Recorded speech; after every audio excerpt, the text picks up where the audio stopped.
So we're recording. We are live. We are live with Jason Murff from Grill Your Ass Off Seasonings, man. Thank you and welcome to the My Chow line. Yeah, thanks for having me. Yeah. So you are the owner of Grill Your Ass Off. Tell me a little bit about your time in service as a veteran, because it's veteran-owned business. So tell me about your time in service. Yeah, so went in 2012. Went in as a 11 Bravo. I still remember to the day of walking into the recruiter station, my recruiter looking at me like, "Are you a fucking idiot? Why do you want to join the infantry?" His MOS, I've yet to see this to the date. He told me that he actually is the one who manufactured the BCGs. For anyone that doesn't know, that's birth control glasses. So I had never heard. I mean, I had no idea what the hell a MOS was back then. So the fact that it's still true to this date, that I've yet to meet anyone that makes glasses inside of the Army, still holds strong. So went in, just kind of open. I really one primary goal of going into a Ranger battalion as my main goal. That's why I wanted to join the infantry in the Army. Is I used to go and watch all the movies, and all the movies are made about cool guys, and all the cool guys always seem to be either in the infantry or in the Rangers battalion, or at least had a Ranger tab on. So I was like, let me try that and see what they got. So went straight through basic training, AIT, down in Fort Benning, Georgia. I have no idea what the new name of that place is called. Doesn't really matter. It's going to be always Benning to us. Yeah, no, it's going to be Benning. Spent my time there, and everyone that basically I went to basic training in AIT with was either going to the 101st or the 25th ID, which we knew were both very active at the time. So we were both we were excited either way that we were going to go. At that time, I was in 4 squads, so I was towards the back because of the way my last name fell. So pretty much our whole entire platoon of guys all got called off, and it's all 25th or 101st getting our orders. And we're all like, heck yeah, they get to me. And Drill Sergeant Rutherford was standing there reading off the names, and he looks down at it, and he looks back up at me, and I know it's my turn next. So I'm like, immediately I was like, fuck, am I like in the wrong spot in formation? We've only been doing this for the last fucking 13 weeks. And then he looks back down at the paper, and he doesn't even look up at me. He shakes his head, and he's like, "Murph, why the fuck did you sign up for the old guard?" And I just immediately responded back. I was like, "Drill Sergeant, I don't know what the old guard is." So he basically told me, "You're going to stand there, never deploy, and look pretty." And that was very accurate. And come to find out, during reception at 30th AG, which if no one's ever been inside the military, in the infantry, you're basically first 2 weeks of whenever you get to wherever you're going to be doing basic training at, there's 2 weeks called reception.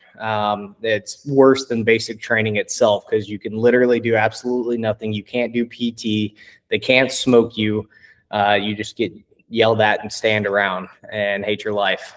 So during that time in reception, we were inside of a study hall, basically. And they told everyone inside that study hall, "Hey, if you're 6 foot or taller, stand up. You're coming inside of this room for a briefing. If you're under 6 foot, stay here." I'm 5'9", so I stayed there. That apparently was the old guard briefing that I never got. Oh, wow. So, and it's we've always made a joke on this because if you look at any of the old guard material, literature, everything about the unit, it's a volunteer-only unit. So, my first place to go inside the Army was, verbatim to the saying from the Army, "You're voluntold." So, I was voluntold to a volunteer-only unit. My GT score wasn't even high enough to get in there. So as soon as I found out about where I was going and what I would be doing there, I did everything I could to not go there. So I started off doing a lot of push-ups for that. Got shipped out there summertime of 2012. And then once I was there, first thing I did was tell my platoons, once I got assigned to a company, they were like, oh, hey, you're going to a hotel company. You're a lucky guy. They're about to deploy. And I was like, holy shit, like maybe I can actually go deploy. And then we got tasked for Obama's second inauguration, and Sergeant Major Chandler at the time for the Sergeant Major of the Army made our unit non-deployable. Oh, wow. So I was just like, man, this just keeps on, piling up. And okay, I have a question for you real quick. You say you're the old guard. Now there's a guy that I know. His name is James Spade, and he was the old guard as well. He may have retired by the time you were in, but he's an RCPT as well. But he was old guard. He was at the White House most of his time. He played golf with the president a lot. So he lives in Waco, Texas, correct? No, I don't think so. Okay. Because I was going to say, whenever I was actually out there jumping, I still have the coin on my coin flag from one of the other jumpers. I don't remember his name, but he came and gave me an old guard coin whenever we were jumping. Once maybe there's multiple guys from the old guard. Maybe he gave me an old guard coin too, but he was going through jump school in October of last year. So yeah, I was the year before last year whenever I went through. So yeah, I don't know. I mean, there's probably a cohort of old guard guys there. Man, sorry, I get sidetracked. It's like you old guard is like, I want to ask if you know this guy because he's a really neat dude. And yeah, sorry. Yeah, no worries. No, it's funny how small of a world it is. You always hear people say that, especially once you get out. Just like it's absolutely insane. Like you would think a unit that has 3 battalions, only 2 of them in DC. We're not even big enough to, bless you, have a sorry, bless you. We're not even big enough to people talk about divisions and all this and that. They're like, tell me, like, what unit were you in? I was like, no, I was in the 3rd Infantry Regiment. We stopped there. Yeah, nothing bigger than that, or no smaller than that. It's I really hated it whenever I got there, knowing that hey, I'm not doing like what I wanted to be doing in the infantry. So I remember very descriptively whenever I first got my orders to hotel company, I went down to hotel company, and our platoon sergeant, who ended up becoming mine, walked out. I was still in civilian clothes because I had just gotten there. And I told him right off the bat, I was like, hey, only thing I want to do is go to Ranger School. I don't want to do anything else here, everything or anything like that. And he was basically, hey, get in the front, lean and rest. If you want to go to any schools, you're going to have to be really good at doing this. So I was like, all right, cool. So really from that point forward, I had already been, into fitness. I was pretty big into like MMA, jiu-jitsu at the time. So I was fairly fit, and that was just kind of my goal. I was like, well, he said if I wanted to go to schools and go do stuff, then I got to be fit. So I really, at that point, just kind of started falling in love with working out, and then went down a very large fitness rabbit hole while I was there. Fast forward, I spent almost 3.5 years in the Army, ended up getting medically discharged out, ended up destroying my ankle, prepping again for Ranger School, actually. It's funny. They send you to basically every school that you don't want to go to or don't really care to go to. But I'm grateful for that because for the people who don't know, the way that the old guard is supposed to work is you work on a rotation whenever you're in DC. So 1 week you'll be doing funerals. The next week you'll be doing ceremonies across the military district of Washington. The 3rd week out of 4 weeks in a month, you're going to be doing tactical training. Typically we'd go down to like Fort AP Hill, Southern Virginia, do that. And then your 4th week of the month is supposed to be an off/recovery week, which normally means in a normal old guard fashion, especially whenever I was there, because the Arlington was pretty active. We did funerals 1 week, we did ceremonies the next week, we did maybe 1 to 2 days of training in the field if we were lucky, and it was normally on base field training. because we were covering down for funerals because we were so shorthanded and we were doing so many funerals. And then our off week, we were just doing more funerals and ceremonies covering down because, again, the whole entire unit was so shorthanded. So, yeah, I mean, and even more shorthanded, like we had guys that didn't even have IBAs or ACHs issued to them. So, Wow. Yeah, that was pretty much the extent of that. But thankfully, you know, I listened to my platoon sergeant and, you know, worked my ass off, got in amazing shape, and then just kept on getting offered to go to school after school after school. And, you know, once you prove yourself that you're not a shitbag and you can actually pass things, they'll just keep on sending them to you. So, and with that, really towards probably the last year and a half that I was in, I got an opportunity to move off post, move in with a real good buddy of mine, Mateo Edwards. And since we had like our own little townhouse and there was a pool right outside the backyard, we'd always have guys over for squad lunches. You know, we'd hang out on the weekends, party, all the stuff that, you know, normal Army guys do that are all single. So, and with that, like we would always barbecue. And so he was more into, I would always give him shit because he was always making concoctions of like different supplements and everything. So like I would just go to the store and buy some pre-workout, chug the stuff, and then roll out. And he would have every single individual ingredient. He'd be making his own concoctions and try to get the perfect ratio. And I was doing something similar to that with spices. I was trying to figure out like, hey, what made what taste good? Because in 2014, I ended up destroying my left ankle prepping for Ranger School. And as soon as that happened, you know, everything in whenever you're in the infantry, it comes to a complete halt because you're no longer serviceable, would be, I guess, one way to say it. So no one really knew at the time what my future was going to look like. So I wasn't doing my daily task or anything like that. I could still work out upper body, and it really pissed me off because I actually had a physique competition that I had signed up to do, and I really I couldn't do it at that time. So it was everything kind of came to a halt for me, and during that halt, I just started cooking a lot. Didn't have a lot of things to do because I would get off work early every day because I couldn't stay after to do all the work there at the company. So I started playing around with like, hey, what makes what taste good? I'd have friends and family send me stuff from Texas up to DC because anyone that lives up north, no offense, y'all have a huge lack of flavor up there. It just sucks. So all that happened for about the next 4 months or so. I just got sent from doctor to doctor to doctor, all while I had torn tendons and ligaments in my ankle. And they were telling me, oh, hey, yeah, you just have, you know, this super bad, you know, sprain. You need to rest it. You have, you know, compartment syndrome. You have this and that. And then finally, during all that time, it was a pretty dark time for me because the amount of pain I was in, I wasn't able to, you know, be on my feet. I was consistently, I had to be basically sitting down anywhere we were going. I got sent to Walter Reed, met a Navy doctor there.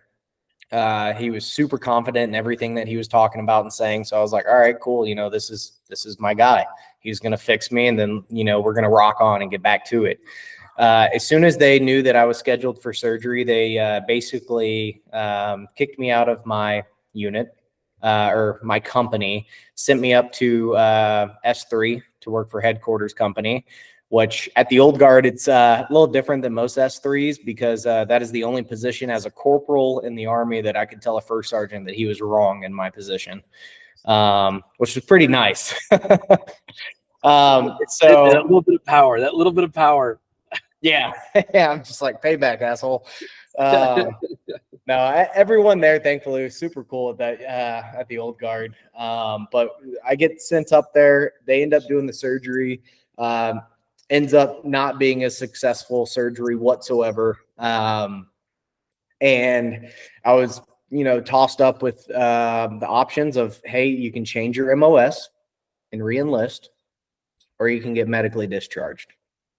And I was like, I'm not going to go be a paper bitch. So let me go try and find a real doctor, because at that point I was in more pain than I was before. Things were not going well. And so that was July 5th of 2015. I left the military, moved back to Texas, and I tried to go down the college route in Waco, Texas. Is that where you're from? Is Waco? No, I'm actually from Houston. So for about 2 weeks, I was back down in Houston, just kind of crashed with my parents until school started up, and then moved over to Waco. The reason for going to school there in Waco is one of the ideas that I had is, hey, I mean, it'd be fun to fly planes, right? So I found a school in Waco that I could use the GI Bill and basically go to school for free to become a commercial airline pilot. So I was like, let me give this a shot. So ended up doing that. I was perfectly fine with living in Waco because much like DC, Houston is very, very heavily populated. And at that point, I was over being around that many people. I wanted to get, kind of on the outskirts of town and all that kind of stuff. So ended up doing that, and quickly realizing that school sucks, which I already knew. I don't know why I was shocked by that again. And flying a school bus in the sky is boring to me. I mean, no offense to other airline pilots and all that kind of stuff. I have my pilot's license still. Like, it's fun to fly, but not commercial. That I was just like, this is not for me. So I found that out pretty quick, and then I ended up. While finding that out, I had another business that I already had going in Houston that I'd started long before I left for the military. My sister kind of managed it, helped me run it while I was in the military, and I took it back over. And the big thing while I was going to school is I lost a lot of sense of purpose and passion, like a lot of other veterans do. And I needed to find my why again. For so long I was, hey, I'm doing this. I'm serving the country. I'm serving my brothers and sisters to my left and right. Like, I know exactly what my purpose, what my mission is. This is it. And then to get that abruptly changed by a bad surgery from a bad doctor, and not really given a whole lot of options, it sucked. And then you uproot your whole entire life and where you thought you were going, and you go to school and you're like, ah, shit, this isn't what I want to do. We're back in the same boat. I kind of hit my my low point. And with that is where a lot of the ideas for, Grill Your Ass Off started, coming to be. Is like, all right, what am I going to do with myself? What can I do to give myself a mission, a purpose in life? And so at that time, I'd already had the passion for cooking, seasonings, all of that kind of stuff, but it was really correlated and tied back to the fitness industry. I'd owned a couple of firework businesses in Houston, and I had scheduled time with the school to take off 3 weeks during the summer for 4th of July. And in that time frame, I had already had 4 different seasonings that I had been testing out. And so basically I'd given myself like a week to go and meet with a bottling facility and kind of figure things out. Rewind just a little bit. About 2-3 months before this happened was where I came into Houston, visit my family, and there's a real big motocross facility out there in Houston that I was riding with some of my friends, dirt bikes. And my dad, we were talking about doing a spice company. Like, maybe this would be a cool idea. I don't know. And he's the one, hey, you could call it Grill Your Ass Off. And at that time I was like, no, that's a shitty name. No big box store is going to carry it or anything like that. And I didn't do anything with it. And so right before I had scheduled those 3 weeks off was, my darkest low point. Thankfully, to a lot of alcohol, and being alone, I decided, what, fuck it. Like, humor is what got us through all of our dark times, right?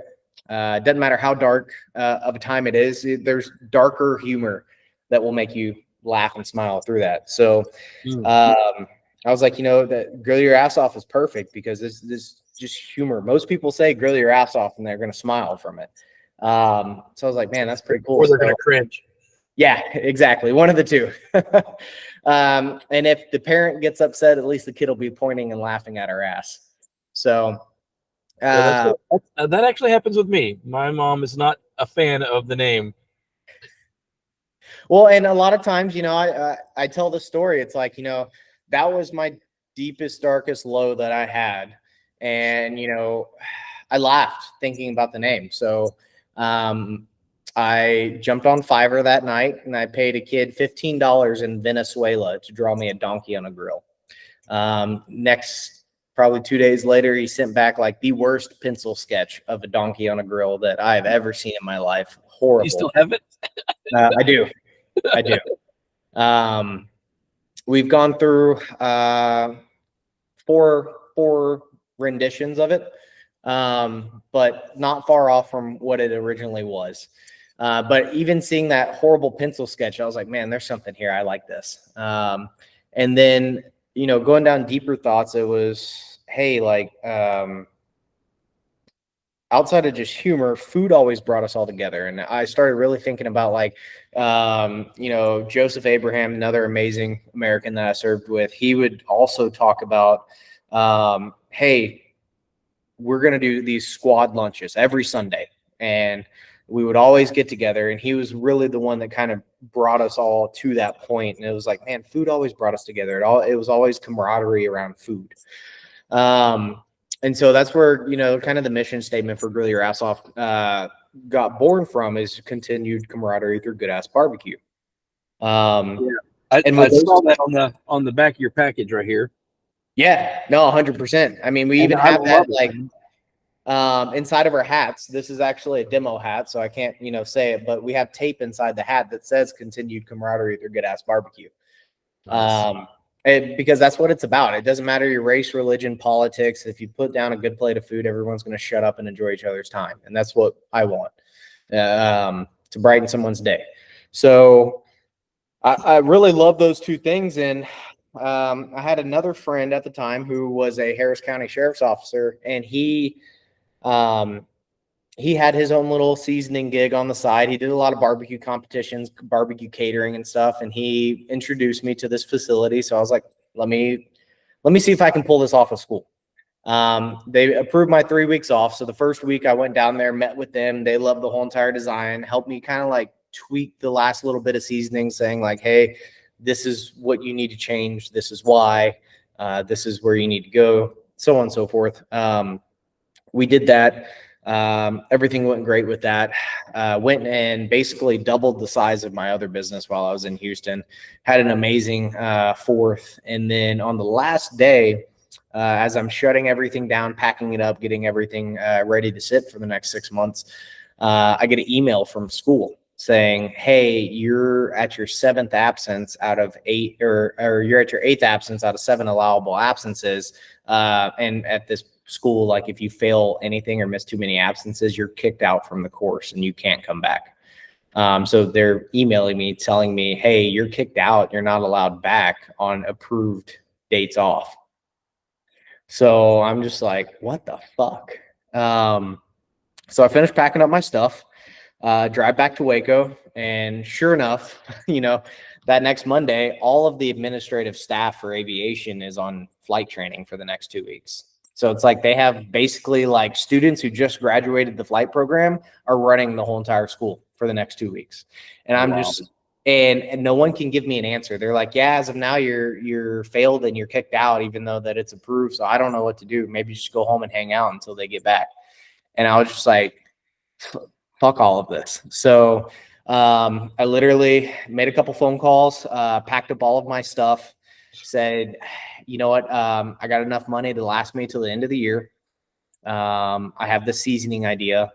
I've already started, some of the paperwork for it. Nothing's official or, nailed in place.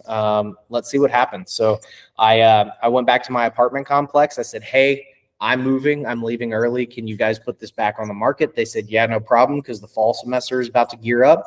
And I said, all right, roger that. I go to Houston. I find another apartment down there. And I actually ended up signing and having one of the guys I served with come in and be roommates for me so I can afford it. So I dropped everything, moved back to Houston. I could be close to family, close to people that I know, and then close to the bottling facility, and just said, yeah, fuck it. So, and it was actually funny because I have a really good friend of mine, Josh, the day that the school basically allowed me back in after they said, hey, you know what, you're right, we're wrong, you're allowed back in.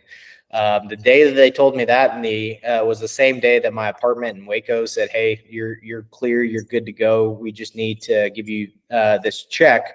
I called my buddy Josh and I was like, hey, you want to fly to Waco with me real quick? So we jumped in a Cessna, flew up to Waco, told the school they can go fuck themselves, and then went and picked up a check from the apartment complex and grabbed lunch and flew back to Houston. Nice. And from that right there, that's basically how Grill Your Ass Off got started. Nice. Man, so you've got now, how many different types of seasonings do you have now in Grill Your Ass Off? A lot. Yeah. I noticed the new one that is it new that it just came out, the crawfish boil? Is that a new no, that one? one's actually been around for about 6 years now.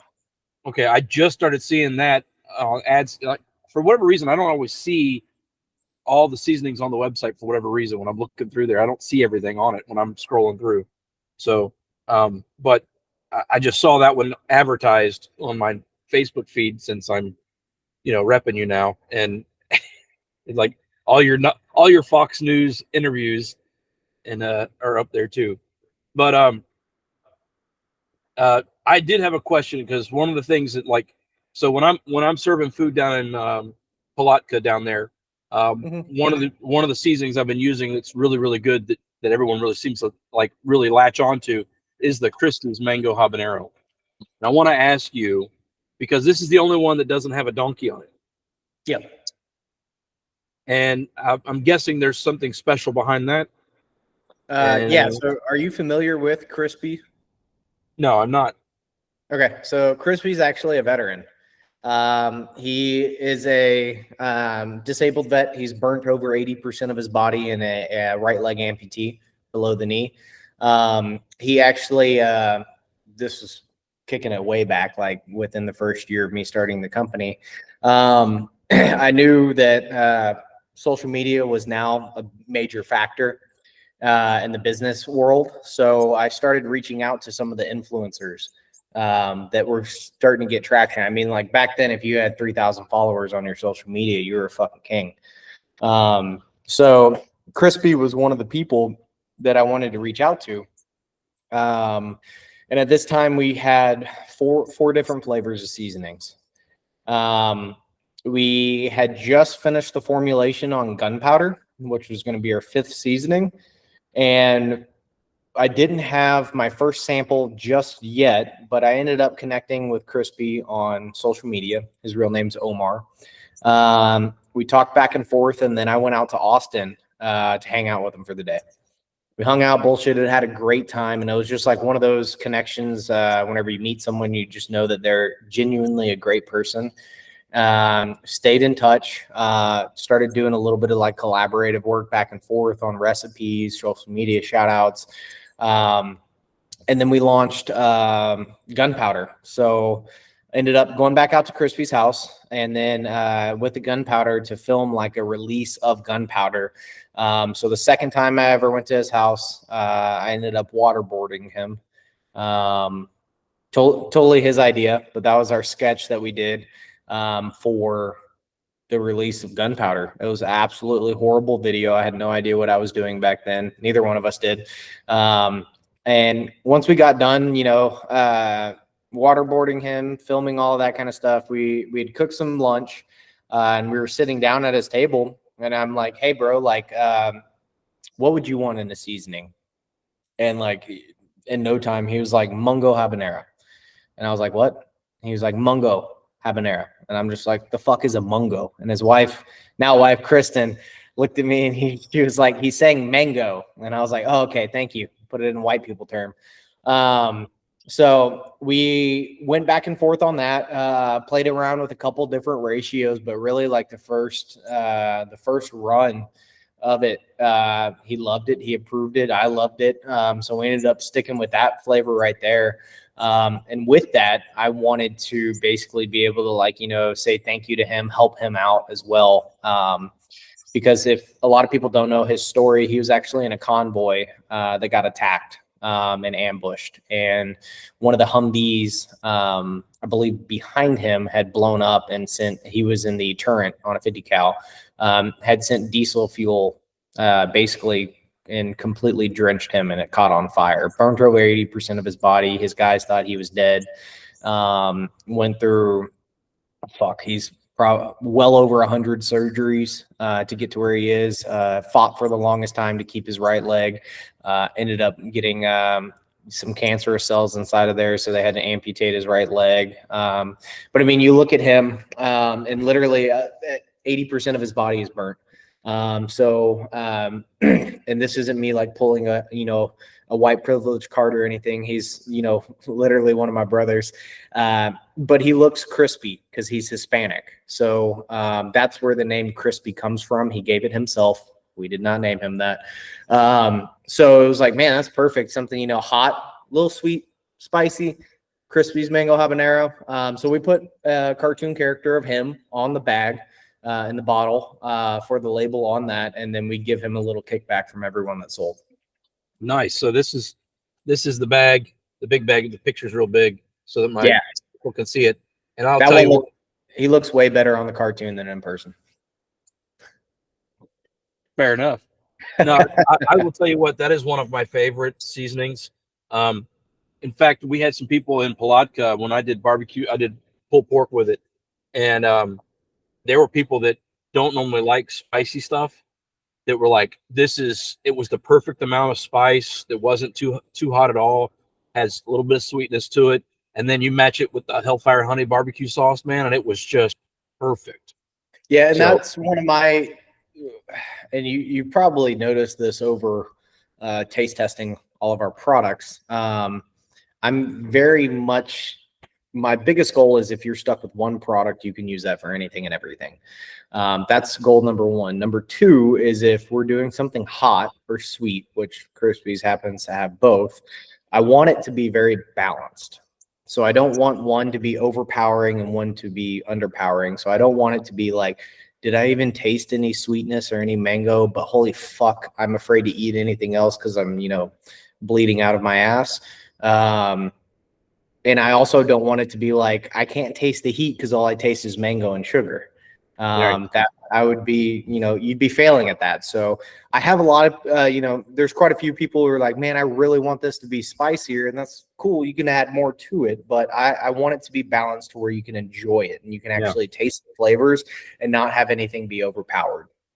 Yeah. And when I did the video coming out on my channel, it's probably going to be out by the time this video it airs. I did some chicken wings, and I did half of them in the Crispies and then half of them in the salt, pepper, garlic, and then I sauced a few of them. I took some of the Fire Chief hot sauce and I put it on the Crispies mango habanero, and dude, that bumped the heat level up, but you could still catch the sweetness. That was the part that was awesome to me, was you could still catch some of the sweetness from the Crispies. It was really good.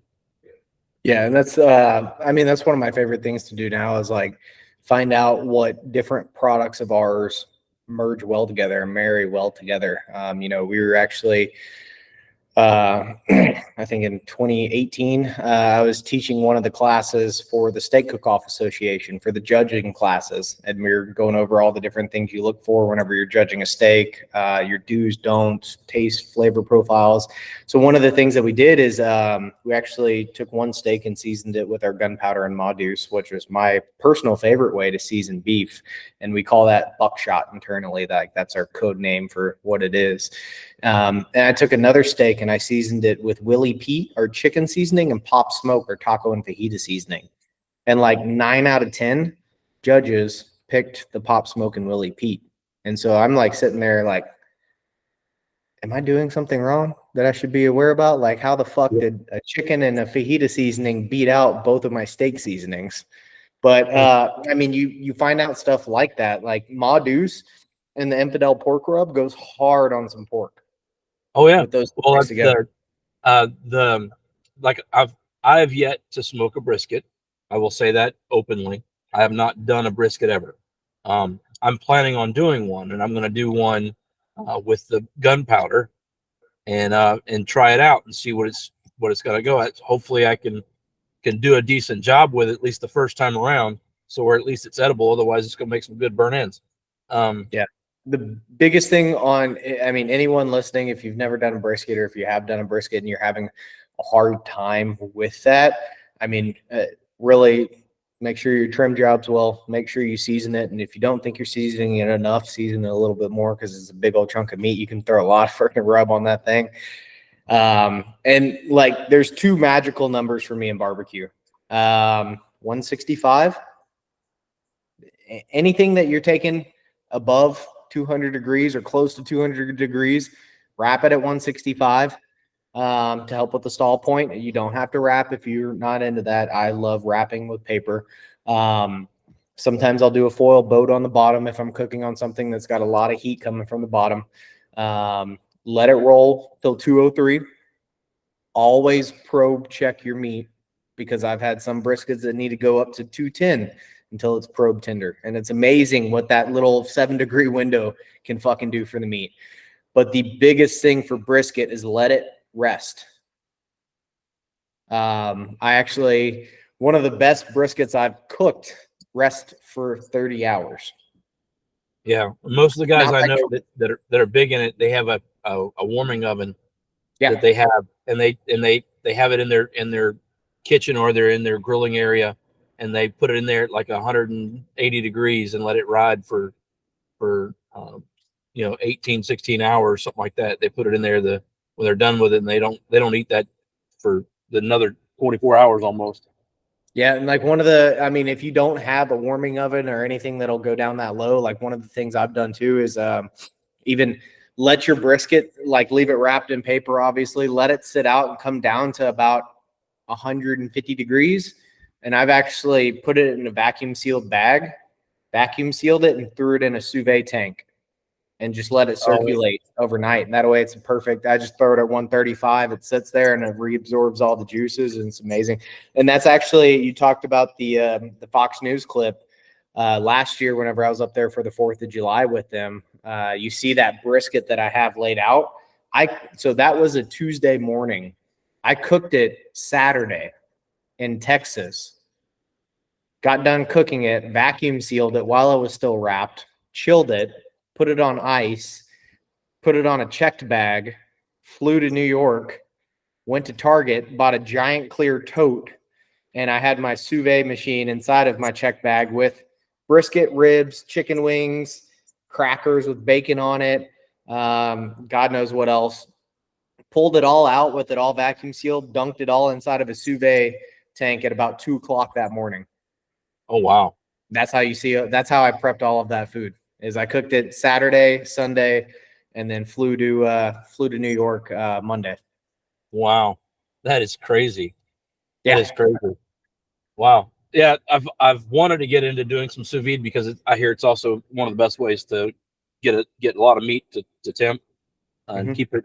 It's the best way to get a steak nice and juicy and tender. You have to char it afterwards to get the crust on it. I mean, if that's all you have to do, that's living life easy. Oh yeah, yeah. But I mean, it feels like cheating though a little bit with the sous vide. people say the same thing about a pellet smoker. Yeah. Oh yeah. I know what you mean because I'm traditional. I would cook on a pellet smoker because it's simple and easy, and you can set it and forget it, right? But I don't want people to lose their ability to do the old fashioned way. No, 100%. If you can't do it on an offset or even on like a Weber or over a fire or something like that, you're missing out on being able to feed your family if the power goes out. Yeah, no, for sure. I mean, that's what I don't have a offset here at my house, but I've cooked on enough to know exactly what I need to do, how I need to do it. And what's funny is 9 times out of 10, I'm firing up the pellet smoker because I don't feel like going and stoking a fire. Yeah, and that's fair. That is very fair. So it gives you more time to do other stuff like prep food and all that kind of stuff when you're doing multiple sides and stuff. Yeah, because you're And not you worried talk about losing power. Whenever we had a real bad freeze here about 2 years ago, I lost power for 7 days, and it was like single digit temperatures outside. It was fucking miserable. And one of the things that I would do is I only had a set amount of charcoal. All the roads were frozen, so you couldn't go anywhere. I had a set amount of firewood, and I knew I had 2 tanks of propane. So I would actually use the griddle to heat up like bath water, all of that kind of stuff. Like that griddle came in such good hands. And like most people forget about that. Even like frying food, throw you a disposable tin pan on the griddle, throw your cooking oil in there and fry it. Then you got a vessel to throw it away. It's great. Yeah, it's funny. We had an ice storm here probably 7-8 years ago, and we lost power for like 2-3 days. And I come from like a scouting type background where we're cooking over fire, over using cast iron Dutch ovens, and using the old cowboy coffee pots and stuff like that. So I was getting up. I got up that morning. We had a fireplace, wood burning fireplace, and so I cracked a couple of windows and I got my Dutch ovens out and I started making biscuits and scrambled eggs and made some coffee using charcoal and firewood in the fireplace. And my kids were outside playing in the snow/ice we had. And my neighbor, who was from Philadelphia, came outside. He says, "You have coffee?" I'm like, "Yeah." You want some coffee? He's like, no, I don't want any coffee. Like he felt defeated that he didn't know how to make hot coffee with the power out. And I'm like, dude, you got a gas grill with a burner on the side of it. Why aren't you making coffee? And why aren't you making? It's like, well, I was eating cold hot dogs. I'm like, dude, you got a gas grill. Like, and you're from up north. It freezes there every year. You should know this shit. he's like, well, I was trying to eat stuff out of my fridge so it wouldn't go bad. I'm like, dude, it's cold outside. Yeah, that's one that got me, is the amount of people that you would see on social media complaining about all their food going bad. I'm like, it's a fridge outside. Yeah, it's like go take your milk and all your stuff and go stick it in the snowbank outside. It'll stay cold. Trust me. In fact, yeah, and if it's below freezing outside, put all your stuff in the garage. It's a refrigerator. Like it's not hard. You just gotta think. Well, then that's my mom used to do that all the time during Christmas and Thanksgiving and stuff. We used the screened-in back porch. That was our extra fridge because it was always chilly, and we just cover it with foil and stick it out on the back porch because the bugs couldn't get to it, and we up on a table so none of the animals could get to it. But that was our way of keeping stuff cool, and it's just crazy. People don't think about it. It's like technology has made people stupid. Smartphones have made people stupid. Yeah, and it's sad because you have a smartphone that can tell you anything. Yep. Well, man, cool. Well, thank you for sharing that with me about Crispies. I didn't know his story. I didn't know that's where it came from, man. That's really cool. Man, and I appreciate you coming on to the channel with me. I don't want to tie up too much of your time. We've already been talking for a good little bit here, and I want to be respectful of your time.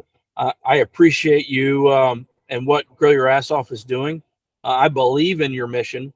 I believe in it because part of my saying is life's too short to eat crappy food. That's one of the things. That's like I don't want to eat trash food. I got out of the military. I don't want to keep eating that kind of food. Because you can go places and get that kind of food. I've spoiled my family now. We can't even go out to eat steaks. We can't go out to eat barbecue or like that. I went to a brand new barbecue place opened up. It's like really, really big here in the area. And they're from Atlanta and they came out here and opened up a franchise here. And we went and we're like, it's okay. It's not like, woo, it's pretty good. It's not, it's very bland because you're cooking for, everyone. Everyone. And that's one of the things. It's like if the food has too much seasoning on it, that's bad. But people don't normally put enough seasoning on food. They don't put enough on it. And especially when you do something like the biggest thing I've noticed is people when they do rice dishes, anything with rice, they don't season enough. So if you taste the meat and it's going to go in rice, and the meat has just the right amount of seasoning, you're going to have to add more. Yeah. If you want it to keep having this, you got to add about half as much more, because that rice is just going to soak up that flavor and take it away from the meat, and then the meat's not going to shine anymore. So, but yeah, I appreciate it, man. I just enjoy talking to you. We're same when we come to the like good food brings people together. It's one of the things that that's why I like sharing veteran stories that has to do with food, because that's one of the things that we always got together. Oh yeah. Yeah. And I mean, I was reminded when the one of the guys I've interviewed recently, special forces guy, he was in another country with the indigenous guys, and he was eating with them. That was one of the things he said was, it's like that camaraderie. We breaking bread with these guys because we might have to fight with these guys. You know, it's a brotherhood, and when you break bread with someone, there's a level of trust that is associated with that, because you're willing to eat and sit down with me. I mean, it's why Jesus would sit down with his disciples and sit down with everyone and eat. Usually it was over a meal and talk. Oh yeah. Breaking bread, man. All right. Well, thank you so much. Looking forward to futures together, and I hope to see you soon, and hope to see at least you or some of your representatives out in Palatka in October for the October event for Black Cat, and at the end of October. And thank you so much. Cheers. Yep. Thank you for your service. I appreciate it, and we're looking forward to a fun future. Hey, grow your ass off.